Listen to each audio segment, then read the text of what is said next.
middle of the night, Washington. It sure looks dark out there, doesn't it? It's 7:07 a.m. on Monday morning. But since we have that extra week of daylight savings time that runs now into early November, you get really dark mornings for late October and early November. But next week when we go back to daylight standard time or standard time, whatever the hell they call it, sun will be coming up at about 6:30 instead of 7:30. So it's the morning. Good morning, Washington. Interesting stuff to say today about Comcast. That's my cable company here. I live in a condo complex in Reston, VA, and I don't have Verizon here because the Verizon didn't wire my condo complex. So I have basically Comcast. That's about it if I want, television service. Now I could get DirecTV because I do have a building that's kind of on a unit that's kind of on the south side of the building here. So I could get that, but that wouldn't be any good for internet. So anyhow, I have Comcast. So a couple things about Comcast. And the most pressing one, I think, was last night. About 7 o'clock in the evening, I'm flipping the dials on the HD tier, which is the 800 channels. And I'm going by, and there's Channel 4, getting ready for the football stuff, the big Dallas-Philadelphia game. Like the Redskins, matters anymore now with the wonderful Redskins losing again. But anyhow, I'm flipping to Channel 5. They got their cartoons going. And then I go over to Channel 7.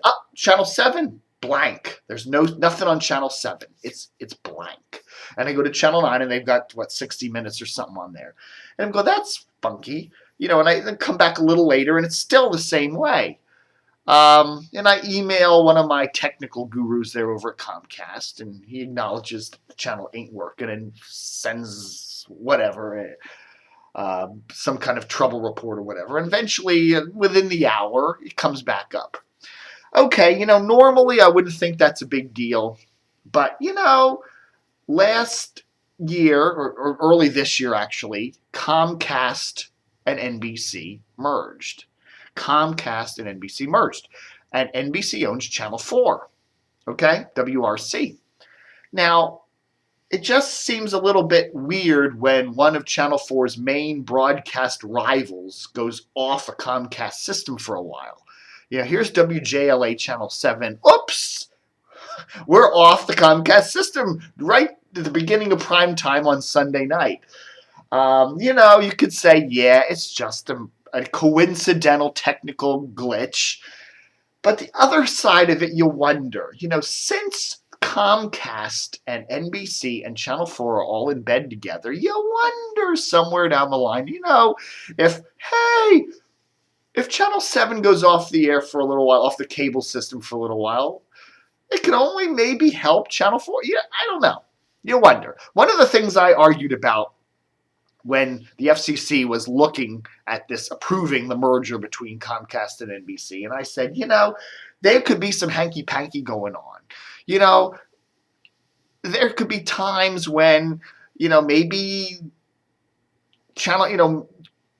maybe one of the rivals to WRC could go missing for a little while. It doesn't have to even be very long, 10, 15 minutes during a key ratings period, during a newscast. The 5 o'clock newscast, and at 5:02, Channel 7 would suddenly just go off the air for a couple minutes. You would see a ratings problem.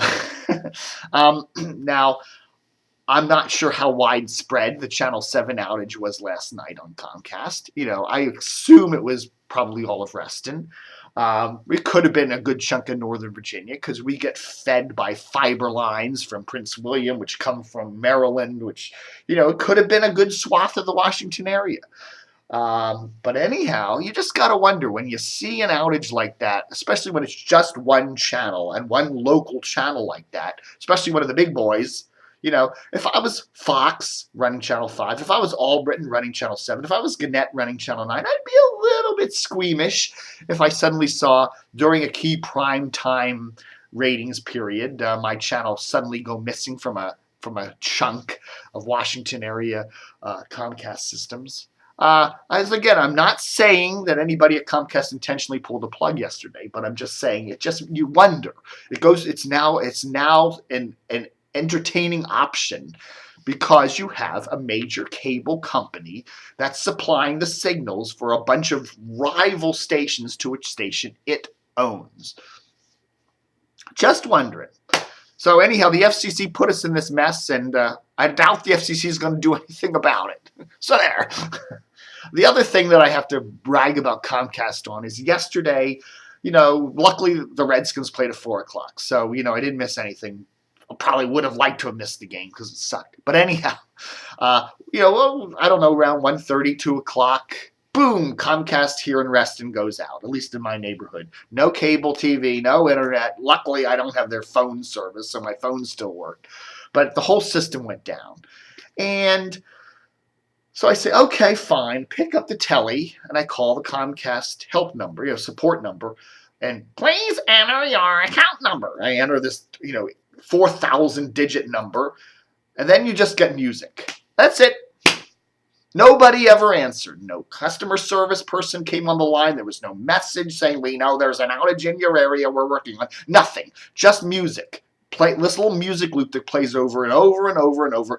There no messages, nothing. Just music. And so I said, okay, I guess I got, hung up, dialed another number, same thing. Hung up, dialed another number. I must have called 6 or 7 times. And all I could get after entering my account number was just music. Nobody ever answered. No message. No nothing. Nothing. No voice prompts. No voicemail hell. No voicemail hell or anything. Just music, man. I'm telling you, this is how Comcast, You see these ads on television about how wonderful Comcast is and how wonderful Xfinity is, and then you start having to really deal with this company, and you want to pull out your hair. In fact, that's why I don't have any hair anymore. So I pulled it all out. Man. All right, folks. What else is going on over the weekend? Well, Friday we reported on some big news. Some more cuts over there at Citadel. Cumulus. I keep calling it Citadel. I know. Cumulus. Cumulus recently merged with Citadel. They took over WMAL and the three-station complex here in Washington. First thing they did right away was get rid of 105.9 The Edge, classic rocker, and they made a WMAL relay on FM there. So they actually have 2 stations now, but they made a few cuts when they first did that. 3 or 4 people were let go. Now they've made another 7 cuts in Washington.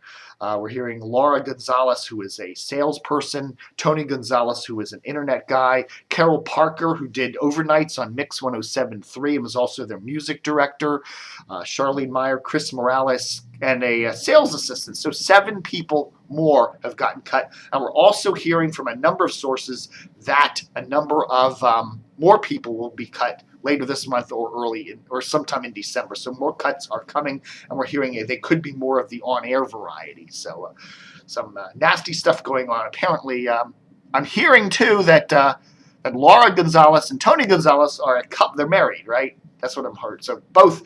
Imagine, Imagine 2 months before Christmas, both husband and wife lose their job together. That's not nice. That's radio today, right? Also hearing some interesting rumblings that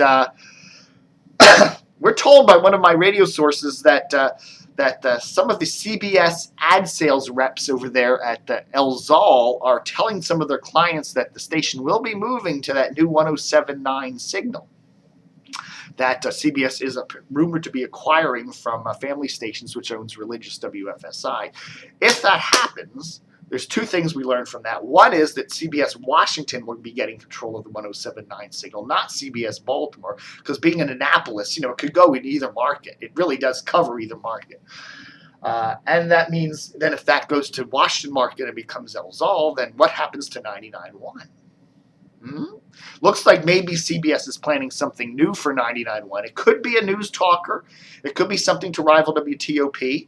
Or we're hearing maybe an oldie station like what CBS runs in Philadelphia with WOGL or in New York with WCBS FM. So, kind of like a heritage oldie station with some really cool, maybe they're going to be looking around to hire some really cool jocks that used to work in the Washington market in the top 40 days. So, I don't know. Something new for 99.1 is the rumor du jour.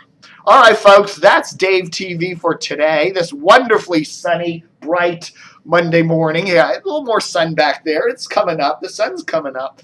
Have a good one. And don't forget to stay tuned and cut.